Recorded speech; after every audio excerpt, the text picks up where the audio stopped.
What is going on, team? Good morning. It's Wednesday, 11 AM. Oh wow, that's clock. Look at this clock, it's so wrong. It's definitely not 1:30. It's 1:30. Okay. Today I've lost track of time.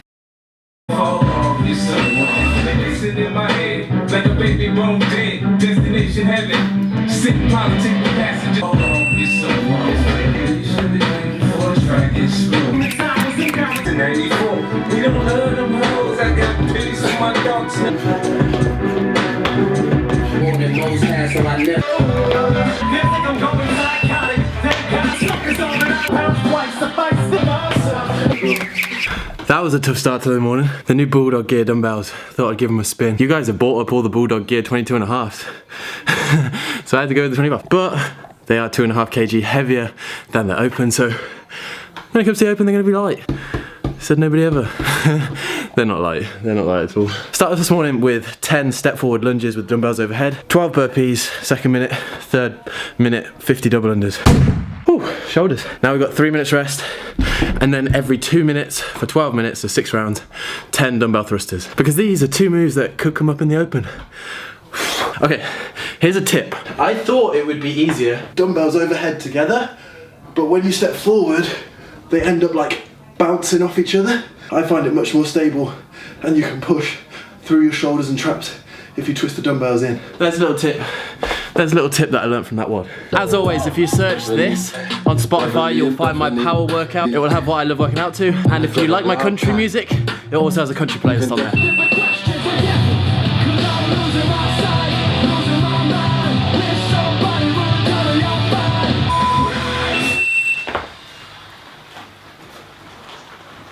This shit here feels like the whole entire world collapsed. On the streets with a death wish, don't how people see me, I'm gonna guess this. Headshot on my gun and my grave. Clubs every corner, this is Gotham City. Killers everywhere, it ain't no place to run. That was fun. That right there is a post-workout champions.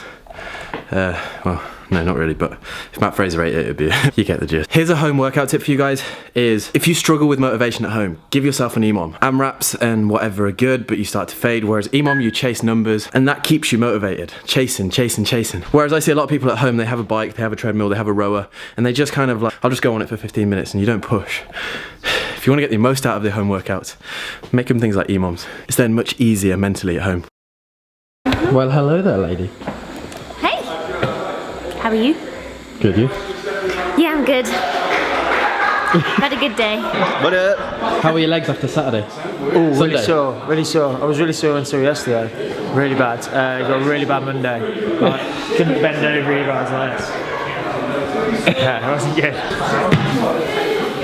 Wow, that's a massive weight, Ed. Can you not Photos, you're jerking tonight. Just got a PB tonight. Have it? What did you hit? 100, clean and jerk. Oh, nice. That's big. When you first came, you had a right chicken leg. When I first met Egg, it's a great story. He was doing this out of the squat rack. Going the wrong way out of the squat rack. Look at him now. Look at him now. Look at him now. Fucking machine. Never really done anything. Oh, I was feeling so good. Cause you leveled up this whole neighborhood. Mrs. Glass of wine, and then there's my squash. There's our squash.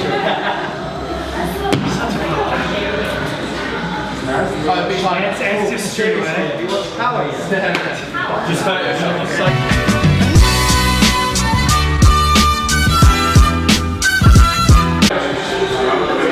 I'll come out of the way. Just getting ready for the open. I know what Dave Castro's about. 17.1 is going to be strict curls mixed with tricep kickbacks. Can't do tricep kickbacks. Why not? Do it. I can't remember how to do it. String a couple of toaster bar together, see what you got.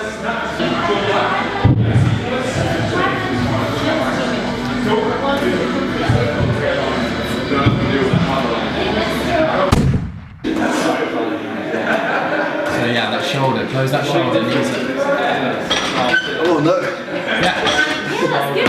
That's much better. All in the shoulders.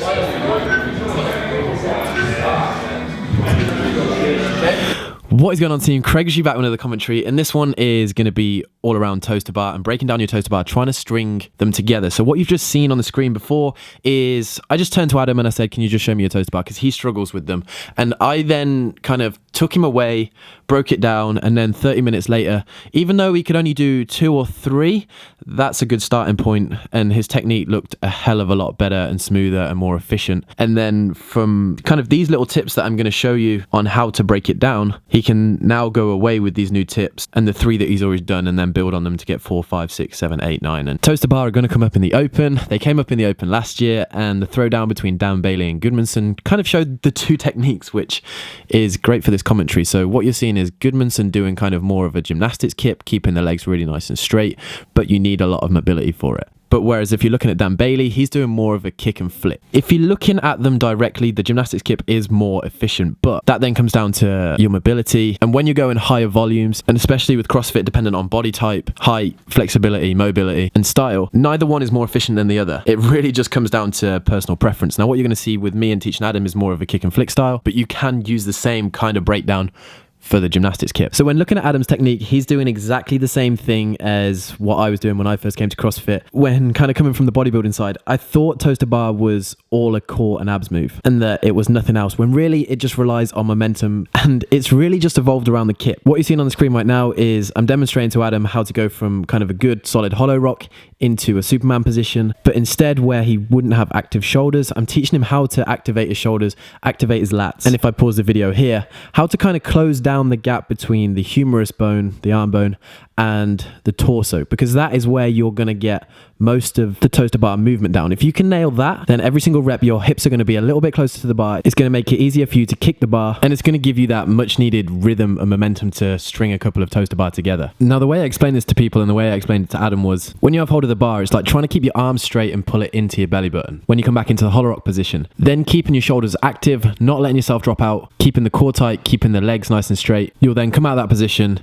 into a Superman position, and then again slam your arms down, trying to pull the bar into the belly button area, and then just repeat. With Adam, we did this for like 4 sets, 10, 12 reps, just getting the rhythm down. This is the basics, this is the basis. If you get this, the rest of the toaster bar is going to be a lot more simple. Then what you're seeing on the screen right now is you then start to bring in the knees a little bit. So you can start with kind of a gradual knee bend and then progress up to bringing the knees all the way up to the elbows. When you close down the shoulder angle, that is the time when you want to bring your knees up. And then this is where a lot of people kind of lose their rhythm. They tend to rush it. They tend to forget about the rhythm that you just learned. But a tip I like to give people when you've got your knees up is then to drive your heels back and down. If you can drive your heels back and down, it will then put you back into a Superman position. And once you're in that Superman position again, you just start the movement over, closing the lats down, bringing the knees up, slamming the heels down afterwards.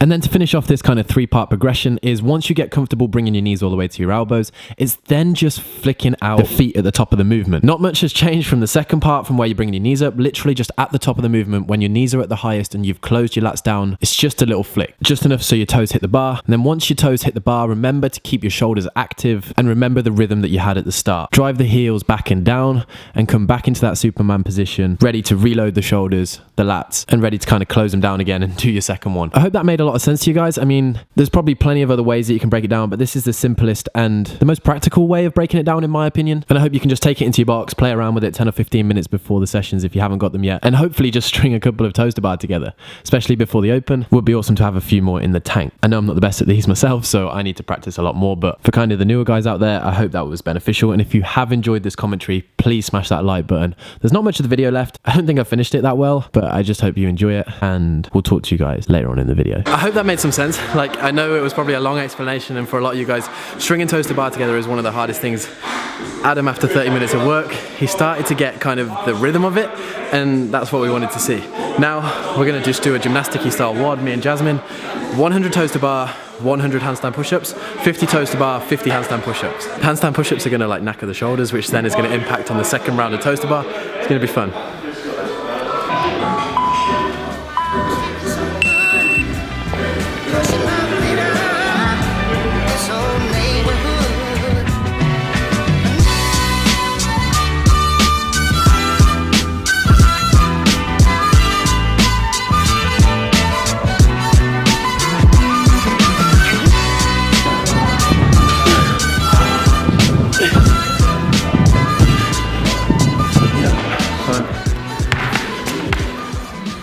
18.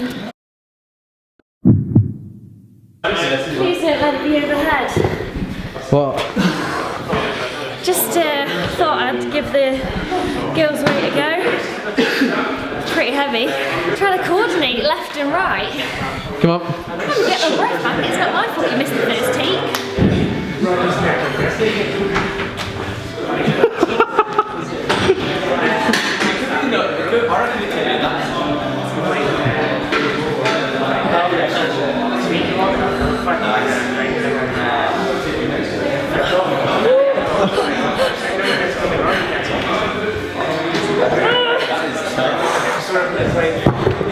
Oh God, that's difficult.